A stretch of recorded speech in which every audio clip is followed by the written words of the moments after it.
சொல்லுங்க கண்ணா. ம்.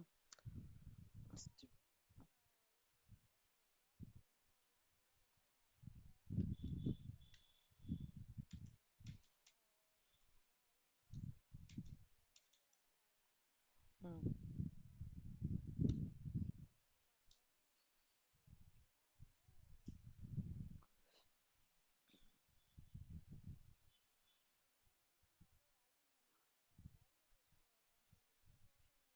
ஆ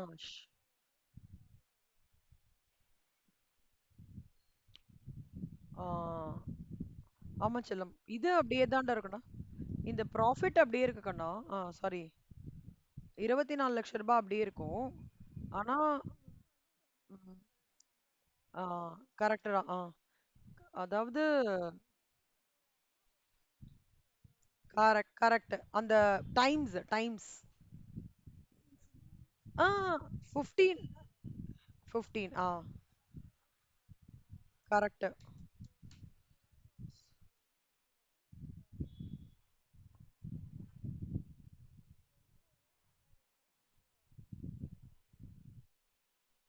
24 lakhs divided by ஒரு நிமிஷம்டா.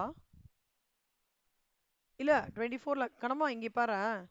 இந்த சம்ல வந்து weighted average number of shares பார்க்கணும்.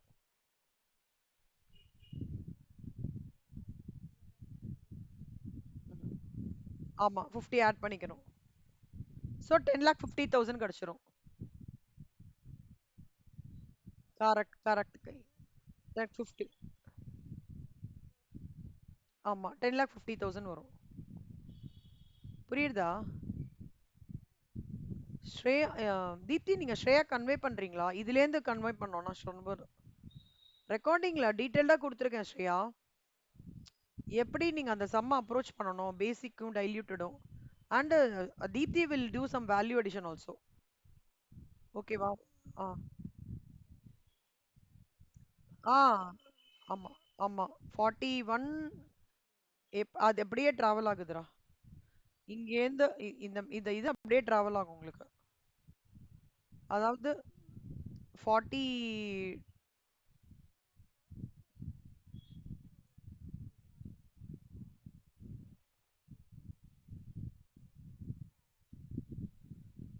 அதாவது 34லேருந்து okay Kanna.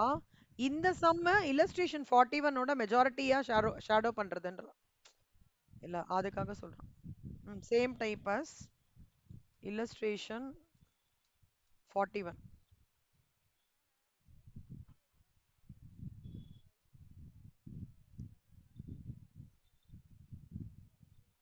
Changes.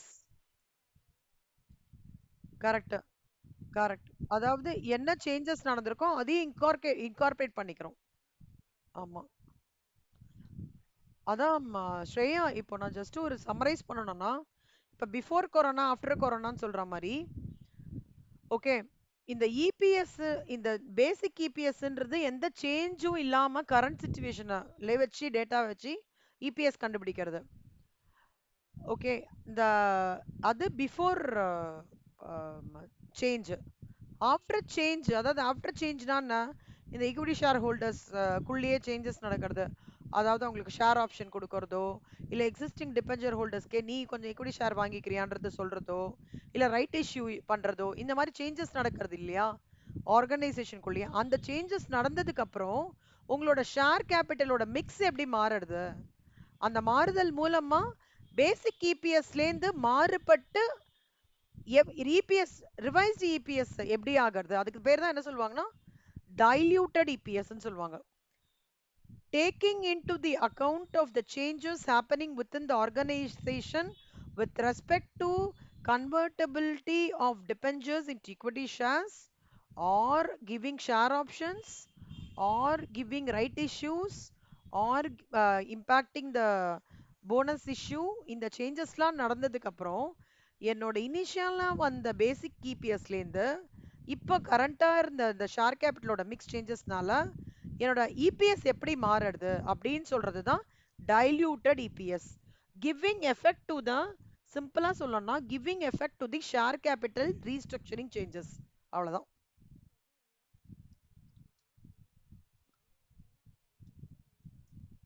அவ்வளவுதான்டா.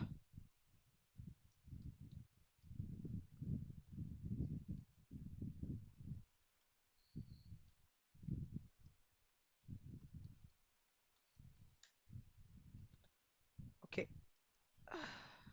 X Limited has 320 return put options. First put ஆப்ஷன்னா என்னன்னு சொல்லிடுறேன். இப்ப வந்து I want to show a live example.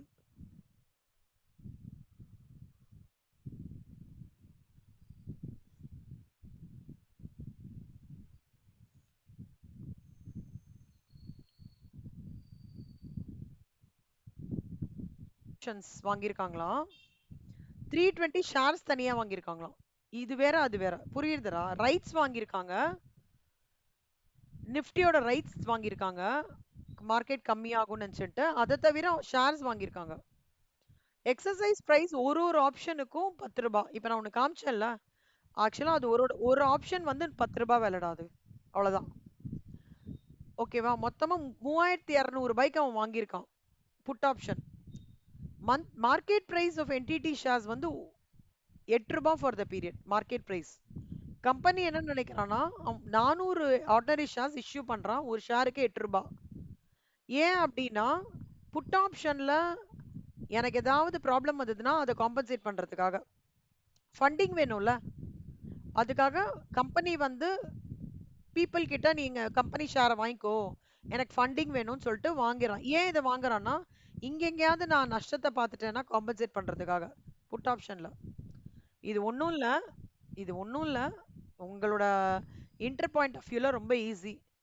அவன் 400 ஆர்டினரி ஷேர் இஷ்யூ பண்றான்டா. அவுட்ஸ்டாண்டிங் 320 ஆர்டினரி ஷேர்ஸ் இருக்கு. இதுக்கு வேரியன்ஸ் என்ன? 80. ஓகேவா?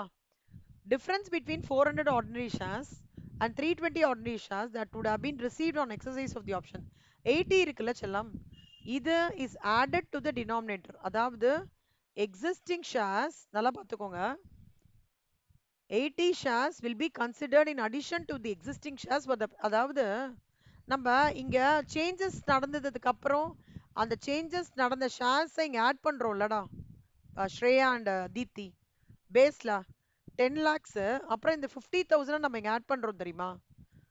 அந்த 50,000 ஆட் பண்றோம்ல, அந்த 50,000 ஆட் பண்ற மாதிரி இந்த 80 ஷேர்ஸையும் நம்ம டினாமினேட்டர்ல ஆட் பண்ணிக்கணும்னு சொல்றாங்க. அவ்வளவுதான். கொஞ்சம் இது வேகுதான், ஆனா ரொம்ப டீடைல்டா போகாதீங்க. ஏன்னா உங்களுக்கு டீடைல்டா இல்ல. ஒரு ஸ்பெசிஃபிக்கா 2 சம் 3 சம் இருக்கு. அதுக்காக ரொம்ப பயங்கரமா டெப்தா தொப்பக்கொடின்னு குடிச்சிட்டு தான் விழ வேண்டாம். சிம்பிளா புரிஞ்சுக்கோங்க செல்லம். கரண்டா அவனுக்கு விற்க வேண்டியது வந்து 400 ஷேர், இஷ்யூ பண்ண வேண்டியது 400 ஷேர். அவங்கிட்ட 320 ஷேர்ஸ் இருக்கு. அப்போ ரிமைனிங் 80 ஷேர்ஸ்க்கான அரேஞ்ச்மெண்ட்டை ஹி இஸ் டூயிங் இட். ஓகேவா? அது எந்த மாதிரி பண்றான் அப்படின்றது தெரியல.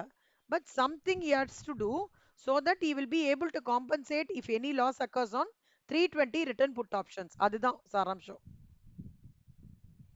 ஓகேவா? ஏன்னா அந்த புட் ஆப்ஷன் கால் ஆப்ஷன்ல எப்ப ரிஸ்க் வரும்னு தெரியாது. டப்புன்னு கீழே போகும், டப்புன்னு மேல போகும், அந்த மாதிரி. சோ இத ஹெட்ஜிங்னு சொல்லுவாங்க எஸ்எஃப்எம்ல. ஹெட்ஜிங்னு ஒரு கான்செப்ட் இருக்கு, அது சொல்லுவாங்க. இப்போ நீங்க சிம்பிளா 400 அவுட்ஸ்டாண்டிங் 320 80 தான் வந்து நான் டைல்யூட்டட் இபிஎஸ்க்கு அடிஷனல் ஷேர்ஸா எடுத்துப்பேன் அப்படின்னு சொல்லிட்டு நீங்க கன்க்ளூட் பண்ண வேண்டியதான். நியூமரேட்டர்ல எந்த விதமான சேஞ்சும் இருக்காது, டினாமினேட்டர்ல மட்டும் இந்த 80 இது ஆட் அப் ஆகும். புரியுதா? ஓகே. நாளைக்கு வரும்போது சாரி மண்டே நாளைக்கு கார்பரேட் அக்கவுண்டிங் இருக்கு, ஆனால் பிரச்சனை இல்லை. ரைட் இஷ்யூனா என்னன்னு மட்டும் பார்த்துட்டு வாங்க. மீனிங் ஓகேவா? இப்பவே தெரியுமா? அப்ப சூப்பர், வெரி குட் செல்லம். நாளைக்கு பார்க்கலாம்டா. கார்பரேட் லால வெரி குட் சூப்பர். நல்